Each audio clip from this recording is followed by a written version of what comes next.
Hello, my name is Dr. Shambles, and on this video I'll be going over the EB-01 update for the Red Purple Law deck. This is a follow-up video on my OP06 guide.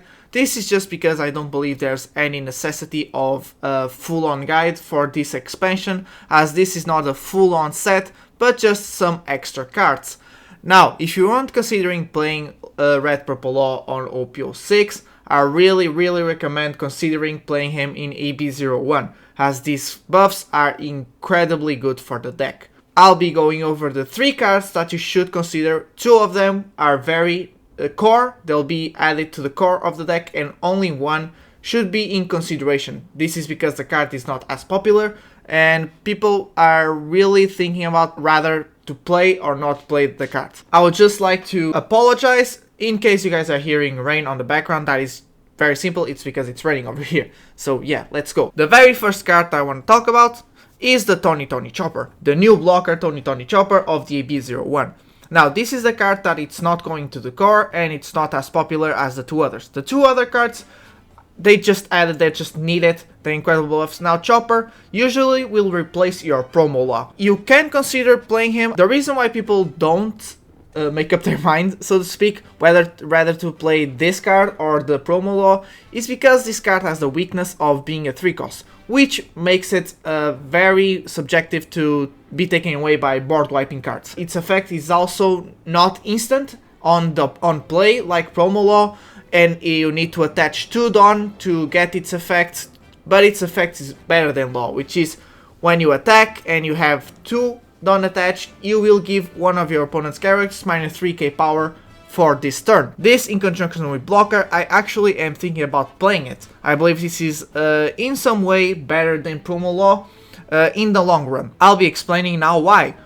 This is because even if this gets taken out, overall you will have much more value against every other matchup except probably Blue-Black Sakazuki. This will probably be a dead card in Blue-Black Sakazuki, but against every other deck this will be incredibly good. This is because this covers up some of the weaknesses of the deck. The deck has a weakness of not having too many 2k counters. So what we try to do is I'm going to try to compensate that by playing a bit more blockers. And I think replacing the promo law for this card is the way to go.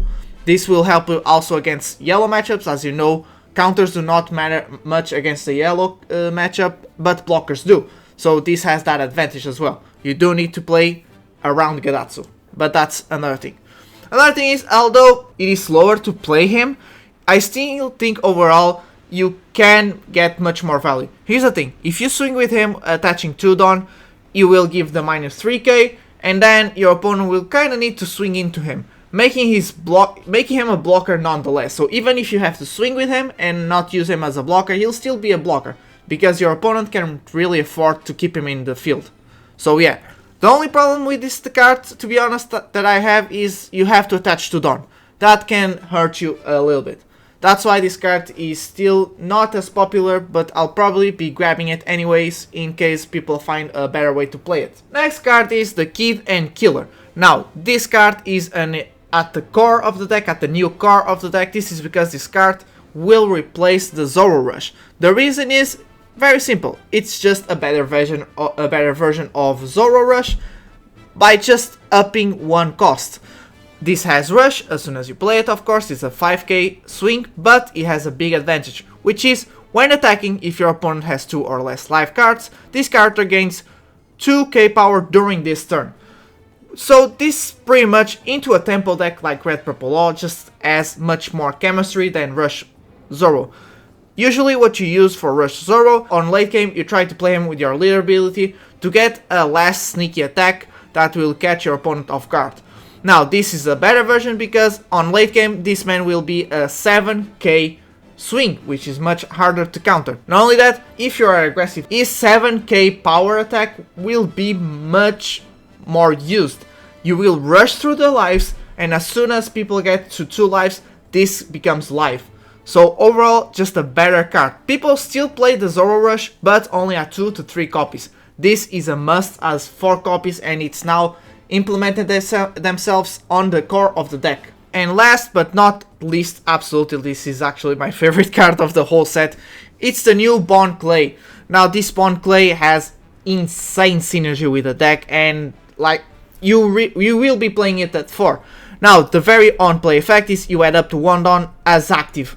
And then, this is the part I really think it's funny, it's every time you attack, you choose one of the opponent's characters, and this character's base power will become the same as the chosen character power for this turn. Before I even go further into explanation, I need to explain this very simple when attacking effect, because people think that this copies the base power of the card that you target. That's not the case. This copies the target's power as it is. So what I mean is, if you decrease a power of attack of a card, then you attack with this and you target that same card that you decrease the power, this will not become the base power. This will become the decreased power. This is because there's been some confusions in some duels, so I'm just gonna take that out. It does not become the base power of the card. It becomes the power of the card that it's targeted. Its base power is the only thing that changes. So it's pretty much a new Shariah, but a better one.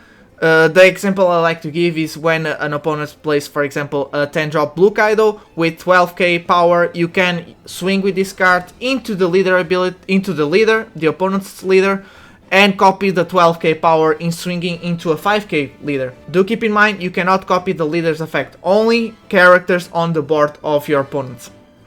While Shariah is the inverse, you can only copy the leader's effect. That's pretty much it.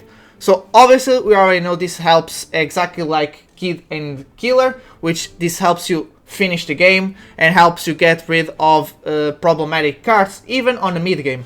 Not only that, with the on play effect helps you ramp up. So this is not only a ramp up card, this is a problem solver card, this is an aggro card, so this is just an all around better addition for the core of the deck, and it's why it's my favorite card of the set. Now what you're seeing is 2 examples of 2 deck lists that got top 1.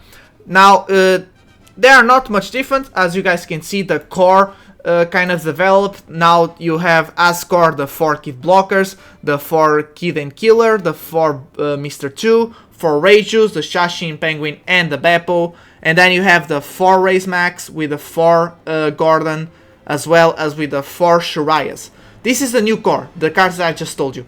Now there's the rest is kind of subjective. You can take in and take out whatever you need, what adapts to your strategy. But this is just to give you an example, maybe give you some ideas in the future. I cannot give you guys any examples on the sim, because by the time I'm recording this, the sim has not updated yet. So yeah. But yeah, this was a shorter video. Thank you so much for watching. Hope you enjoyed. Hopefully this gives you hope for the Red Purple Law. Red Purple Law, by the way, in just the release of the EB-01 has gotten more tops than all of the OP06 sets. So pretty much the website I use, I saw good tops on OP06, but on EB-01, just at the beginning, they just started playing it, there's already more top Red Purple Law decks than it was on the entire of the OP06. So this means the future of Red Purple Law is looking bright on this set. Thank you so much, like and subscribe if you enjoy Red Purple Law, and goodbye.